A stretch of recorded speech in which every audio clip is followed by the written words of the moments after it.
taking a step back, what is driving these decisions? Well, it's our intelligence. Ed was talking about the different types of intelligence. Here's a really simple definition.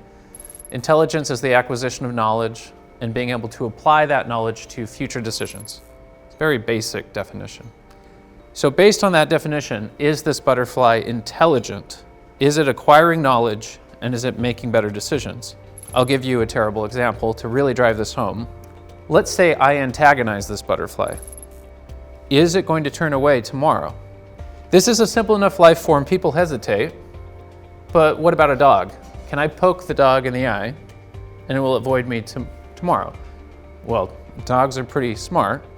Not only will it avoid me tomorrow, it might avoid me forever. Well, why are humans so different?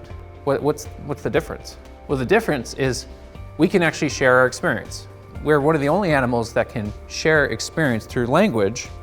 So if you think about the human intelligence, it really is compounding. We are constantly growing, and now with LLMs, we have a way to surpass what the human mind is not capable of doing.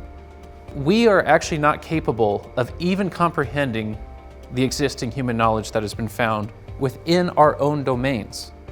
So if we went around the room, did you study computer science? Did you study engineering? Even within your domain, we can't read all the books. We can't understand all the algorithms. We can't even keep up with what humans did yesterday. How on earth are we going to keep up with the future of where we're going? So if you think about your life experience, the data that flows through a business is the experience of the business. But there are three fundamental problems that every business has. I came in with an expert AI team. We spent a whole week auditing you. And now I'm going to tell the group what I found. Processes are stale, knowledge workers leave. They don't make decisions with their data based on all the data that they had available. That is a general criticism that is true most of the time. It doesn't matter who the company is. Even a company like Google or a company that's looked up to, they still are not leveraging all their data for better decisions. And this is where AI comes into the mix. So AI, it addresses all three of those head on. So why are processes stale within an organization? Processes are stale because if you're underwriting insurance, if I change your process on Friday, well, guess what? It's in the news next week and we're out of business. Like some processes, the consequence of change is disastrous. We don't change process. This is how we do it. But now with AI, the moment I bring AI into your process, I can tell you a story about what's driving your process. When I was working at Intel and Micron early in my career, we had tens of thousands of pages of wikis. And me as an engineer, I'm supposed to write up all of these wikis of things that went wrong, things that weren't quite right. Who on earth has time to read that?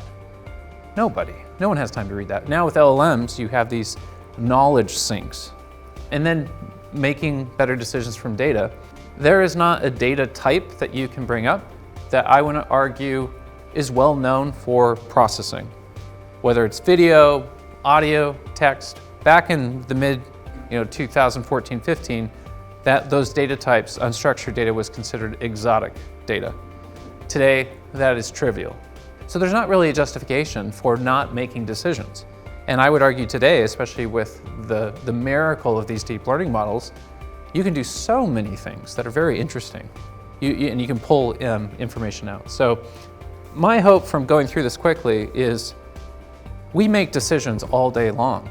We make tens of thousands of decisions. We have this internal observer. We're deciding what to do, what to say, and those decisions are based on our intelligence. And the final thing I'll leave with you